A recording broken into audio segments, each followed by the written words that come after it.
avec tant de richesses sur notre sol, avec une nature généreuse, de l'eau, du soleil en abondance, l'Afrique est aujourd'hui le continent le plus pauvre. L'Afrique est un continent affamé. Et comment se fait-il que les chefs d'État traversent donc le monde à mendier? Voici des questions que nous nous posons et que nous n'avons pas de réponse jusque-là. Nous avons l'occasion de tisser de nouvelles relations. Et j'espère que ces relations puissent être les meilleures pour donner un meilleur avenir à nos peuples. Ma génération me charge aussi de dire que, par ce fait de pauvreté, ils sont obligés de traverser l'océan pour essayer de rallier l'Europe. Ils meurent dans l'océan. Mais que prochainement, ils n'iront pas traverser parce qu'ils viendront devant nos palais pour chercher leur pitance quotidienne. Pour ce qui concerne le Burkina Faso, aujourd'hui nous sommes confrontés depuis plus de 8 ans à la forme de manifestation la plus barbare, la plus violente du néocolonialisme, de l'impérialisme. L'esclavage qu'on tend encore à nous imposer. Nos devanciers nous ont bien appris une chose. L'esclave qui n'est pas capable d'assumer sa révolte ne mérite pas que l'on s'apitoie sur son sort. Nous ne nous apitoyons pas sur nos sorts, on ne demande pas que quelqu'un s'apitoie sur notre sort. Le peuple burkinabé a décidé de lutter contre l'île terroriste en mesure de relancer son développement. Dans cette lutte, des vaillants peuples, des vaillantes populations se sont engagées à prendre les armes face au terrorisme, ceux que nous avons affectueusement appelés les VDP, des volontaires. Nous sommes surpris de voir les impérialistes traiter ces VDP de milices et de tout type. C'est décevant, parce qu'en Europe, lorsque des peuples prennent les armes pour défendre leur patrie, on les traite de patriotes. Nos grands-pères ont été déportés pour sauver l'Europe.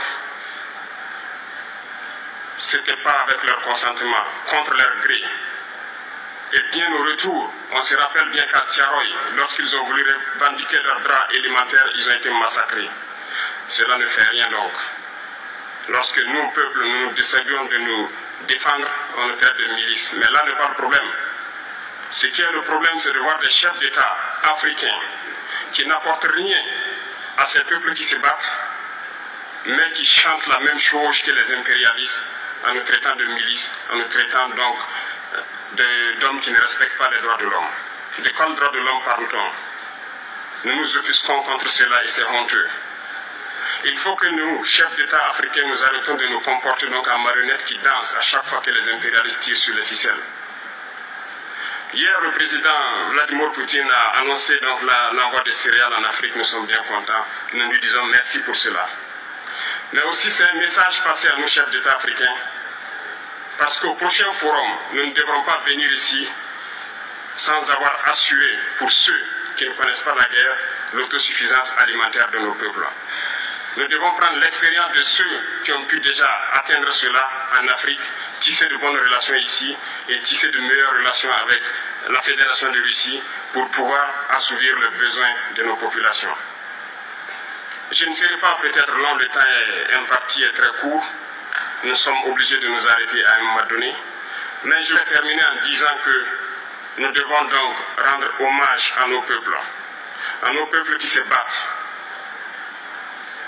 Gloire à nos peuples, dignité à nos peuples, victoire à nos peuples. La patrie ou la mort, nous vaincrons. Merci, camarades. Dans les intérêts du monde entier, pour libérer les gens du nazisme, la lutte contre l'apartheid, contre le colonialisme, n'est pas menée dans les intérêts africains uniquement. Cette lutte mène à des résultats qui améliorent la situation dans le monde entier. C'est le monde entier qui en profite. Dans ce sens, je suis d'accord avec M. Traoré.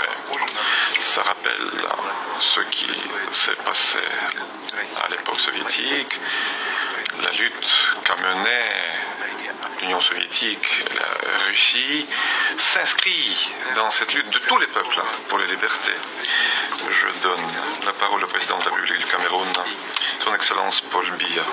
À vous la parole, Monsieur le Président.